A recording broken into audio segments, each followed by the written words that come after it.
1946 সালে জন্মগ্রহণ করেন।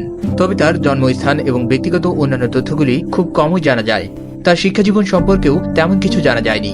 তবে তার ওয়েবসাইটের তথ্য মতে তিনি বিএসসি ডিগ্রি সম্পন্ন করেন। তার কর্মজীবনে শুরু হয় 20 বছর বয়সে 1964 সালে পাকিস্তানি বিমান বাহিনীতে যোগদান করার মাধ্যমে।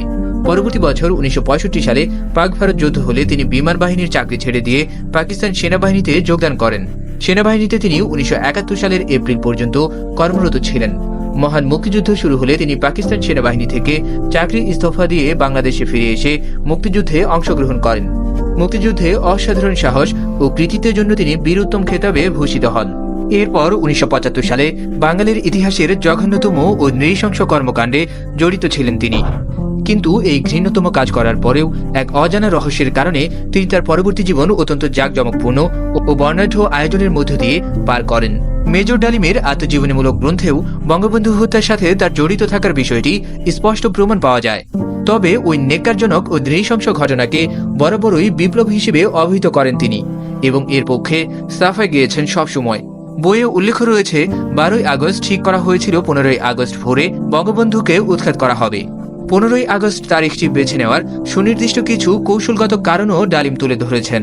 15ই আগস্ট ঢাকা বিশ্ববিদ্যালয়ের অনুষ্ঠান এবং শেরে বাংলা নগরের এমপি হোস্টেল ঘিরেই সে রাতে তৎপর থাকার কথা ছিল পুলিশ ও স্পেশাল স্কোয়াডের।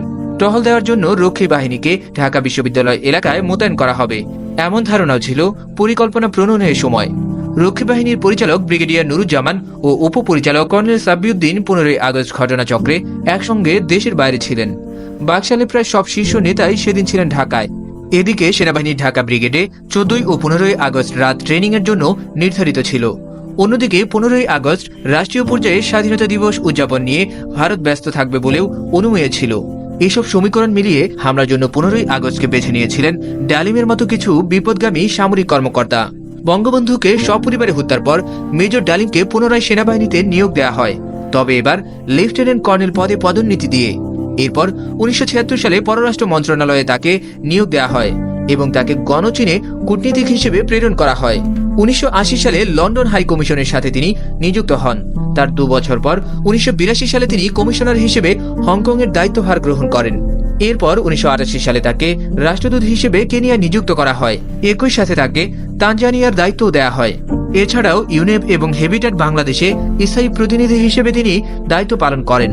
সোমালিয়ার যুদ্ধকালীন সময়ে জাতিসংঘের শান্তিরক্ষা বাহিনীর অংশ হিসেবে প্রেরিত বাংলাদেশ সেনাবাহিনীর সদস্যদের সার্বিক তত্ত্বাবধানের বিশেষ দায়িত্ব পালন করেন তিনি। তবে তার এই বর্ণাঢ্য জীবনের অবসান হয় 1995 সালে। 1995 সালে তিনি চাকরি থেকে অবসর গ্রহণ করেন এবং আওয়ামী লীগ সরকার গঠন করার আগেই দেশ ছেড়ে পালান। জাতির জনকের হত্যাকারীকে এমন সব গুরুত্বপূর্ণ পদে নিয়োগ দেওয়ার কারণে 75 পরবর্তী প্রত্যেকটি সরকার সমালোচিত হয়েছে। মেজর ডালিম বঙ্গবন্ধু হত্যাকাণ্ডের জন্য মৃত্যুদণ্ডপ্রাপ্ত একজন পলাতক আসামি। তার সঠিক অবস্থান সম্পর্কে কোনো তথ্য পাওয়া যায় না। এই ছিল এখনকার মতো। আবার আপনাদের সাথে কথা হবে নতুন কোনো ভিডিওতে নতুন কোনো বিষয় নিয়ে। That's it all about our today's video. Thank you very much for being with us.